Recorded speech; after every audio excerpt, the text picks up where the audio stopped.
Hey, welcome to the Small Business Made Simple podcast, brought to you by socialmediaandmarketing.com.au. Being in business is never easy, but it can be simple, or at least simpler. Join me, your host Jen Donovan, every week where we focus on marketing, social media, and working towards simplifying your business. You with me? Let's do this. If you're gonna dream it big, 'cause someone out there listening. Everyone's got a voice to give, and it's time I heard you whistling, 'cause there's no point at all,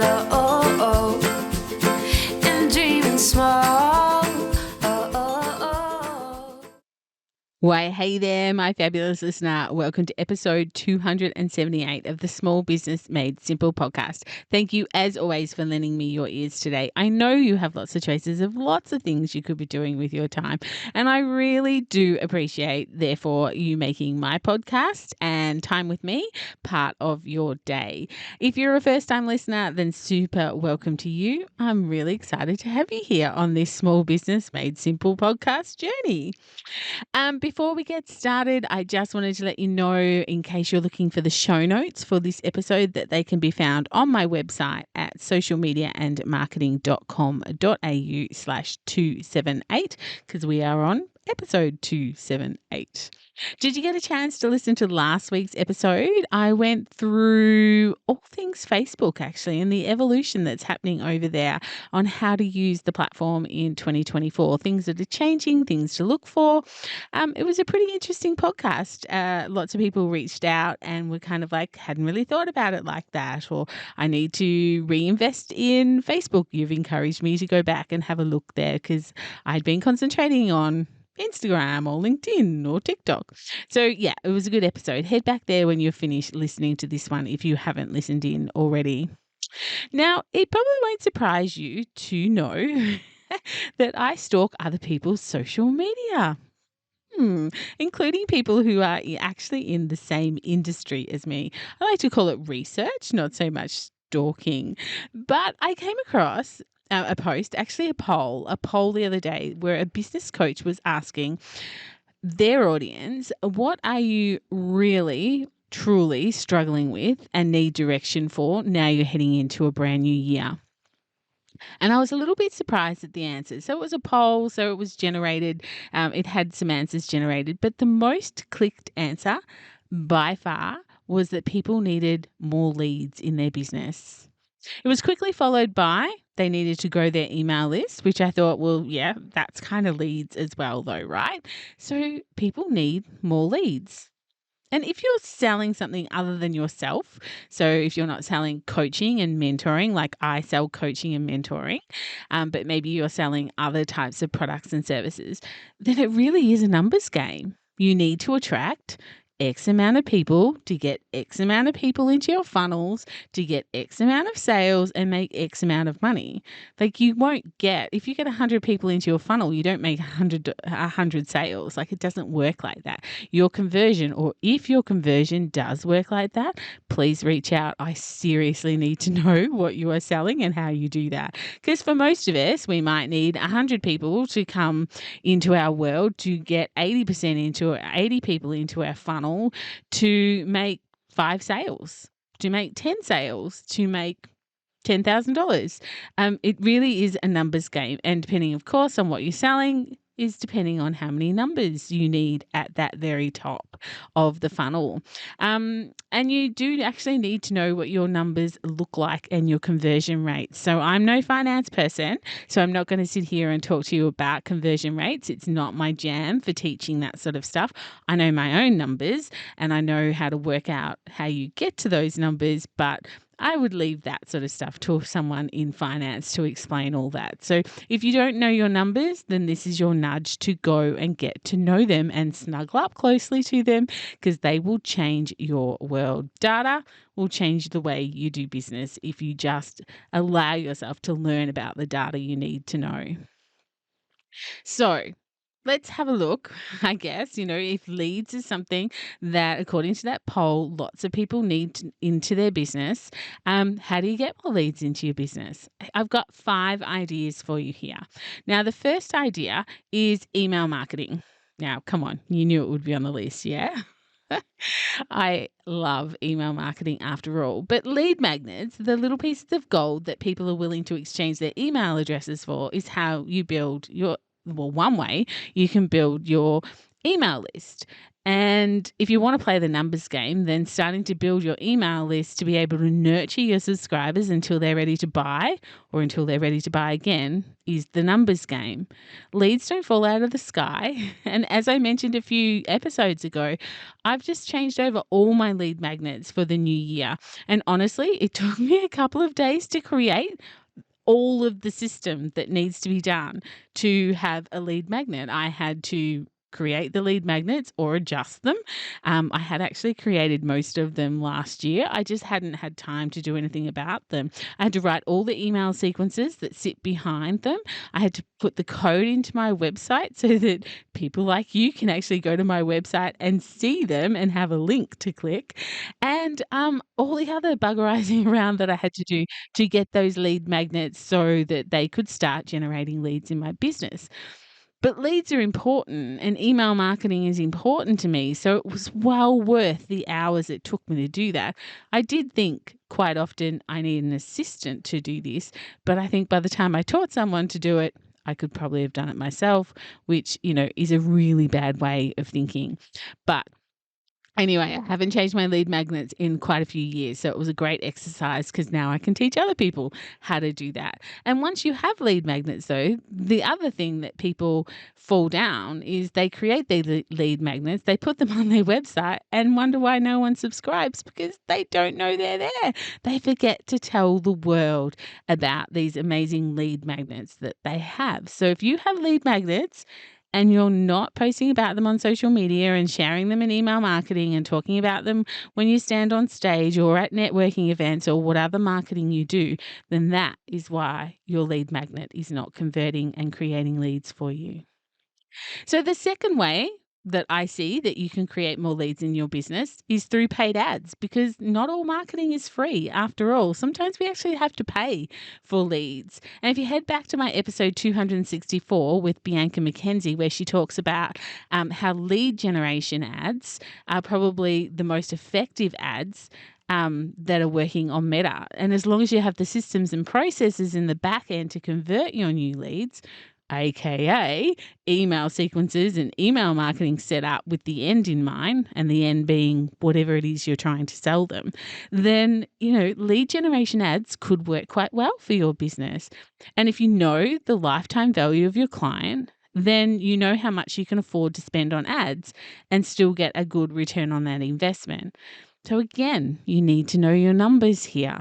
You can't just go and spend $1,000 on ads if you don't know what the return of that is, because you don't really know what the lifetime value of a client is for you. And while we're talking about paid ads, retargeting marketing, following up the leads you have, following up I guess the Hansel and Gretel that is happening that you're not aware of. People going to your website, clicking here, clicking there, and then disappearing. If you have remarketing or retargeting ads set up, then potentially you've got more chance of a sale. If you ask your friends and your family who recognize retargeting ads and ask them, are you more likely to convert? I reckon most of them will say yes. Most of them will be like, yeah, I really wanted that product, but I got distracted and then they remarketed to me on such and such. And I was like, yes, that's right. That's what I was doing. And they go and buy it. So don't let your remarketing get away from you in 2024. Number 3 is tap into other people's communities. Collaborate with others. Collaborate with someone who is not your direct competitor but has the same ideal client as you, and do some things together. If you both have active email lists, for instance, you could share content in each other's email lists. I wouldn't say exchange email lists, but you can certainly share content from that other person with your list and vice versa. And making sure, of course, you have a super strong call to action. You could reach out to Facebook group admins and ask if you can collaborate on a project, with the end game being you get in front of their community with an amazing offer, and they, as in the admin, get something in return as well. So it's win-win. Now, I'm not a huge fan of competitions, but possibly with the right strategy, you could find some people to collaborate with to run a competition together and share that data, which could be another great way of collecting leads. So, but if you do that, and you do run a competition with collaboration partners, please collect real data. Do not collect data such as likes and follows. That's just crap. That doesn't feed your family or pay the bills. You've got to have real data, such as an email list or into a messenger group or somewhere where you can remarket to them. Or if you've got your retargeting set up, then maybe that will be enough. Okay, number 4, how to get more leads into your business. Host a webinar or an online workshop sharing your expertise. Offer a free workshop. Maybe you're not even selling anything in that workshop, but you're just providing incredible information because you are the expert at what you do and you want to help your audience. But in exchange, you're collecting their email addresses and you have a really good follow-up strategy to convert them potentially over and over and again while they're on your email list. If you're not quite sure how to host a webinar, collaborate with someone who does. Don't let the "I don't know how to do that, Jen" thing hold you back. Or, of course, you know where I am. Reach out to me. I'll help you. Or reach out and collaborate with someone and kill 2 birds with 1 stone. All right, number 5, the last one, and then I'm going to finish up. As far as how to get more leads into your business, go back to your current community that loves you, knows you, and trusts you, and ask them for help. Maybe create a loyalty program or create a referral program, because givers get. If you give, you will get. And if your past clients and past maybe even your current clients and your current connections, if they've had a really great experience with you, then of course they're more likely to refer you. Word of mouth marketing. Sometimes word of mouth marketing just needs a bit of a push. And if you can give them that push, then maybe that's a really great way of generating more leads into your business, and warm leads as well, because you're like, someone has referred you, or someone has referred them to you, which cuts out so much of the middle ground. Now, getting leads is not rocket science, and frankly, it's not that easy either, but it can be simple, or at least simpler. I actually went and asked ChatGPT if it had any ideas on how to gather leads, because I thought it might have some whiz-bang suggestion that I hadn't thought of, but it hadn't. So we just need to work at this stuff. Leads take energy. Leads take time. Leads don't fall from the sky, but they don't live under rocks either. You just have to seek them out, almost with some bait. Bait them to come out. There are people who want what it is that you sell that don't even know you exist just yet. And it's your job, not their job, to find them. It's not their job to find you. It's your job to find them. Hint, reach out strategy. Get them to come and join in your community, because you've created a community, not an audience. Help them become a fan of you because of the great experience it is of being part of your community. And of course, hopefully, they will purchase from you and be a referrer and become maybe they'll become a really big fan and be one of your best referring and one of your best clients or your best customers. So my question to you is, what are you doing today in your business to create more leads? Don't get lazy. You need more leads in your business. Even if your business is humming along right now and you're in the new year and you're like, Jen, things are going swimmingly, you need more leads into your funnel, because there will come a time when your business will go quiet, and then all of a sudden you'll be looking around and you'll be like, my funnels are empty. Where is everybody? Now I really have to work 5 times as hard to try and get more business because I let all this slip. And you'll wonder what on earth happened. So concentrate on leads and getting leads into your business consistently so that you can have consistent work. I'd love to hear from you in my Like-Minded Business Owners Facebook group. If you're not a member, come and join there. But when you are a member, or if you are a member, of course, tell me, how are you creating leads into your business? How much energy are you putting into lead creation in your business? If you work I don't know, 30 hours a week, how many hours are dedicated to lead generation in your business? Because without leads, there's not much of a business sometimes. So it'd be really interesting for you to think, how many hours am I actually putting towards this? But that's it for episode 278. I hope you really loved this episode and found it valuable, and I might have given you just a little subtle nudge towards thinking about getting more leads into your business, or how you actually bring leads into your business. If you did love this episode, then I would love you to leave a rating and a review if that's possible where you are listening on whatever platform, or if you're listening on my website, leave a comment. That would be fantastic. I would love that. Because of course, just like last year, one of the goals of mine is to get this podcast in more ears. So you can help by leaving me a rating and a review. But I'll see you next week on the podcast for episode 279.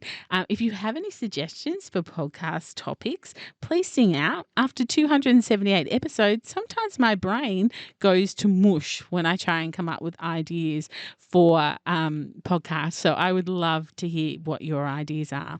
But in the meantime, if we aren't on social, please come and find me. You'll find me on Instagram, Facebook, and LinkedIn. I'd love to hear from you over there. And remember, my small business peep, as my opening song says, there is no point in dreaming small. No time like the present. Tell it like you feel it, say it proud, be true, and let us see you for the star that you are. No point in dreaming small.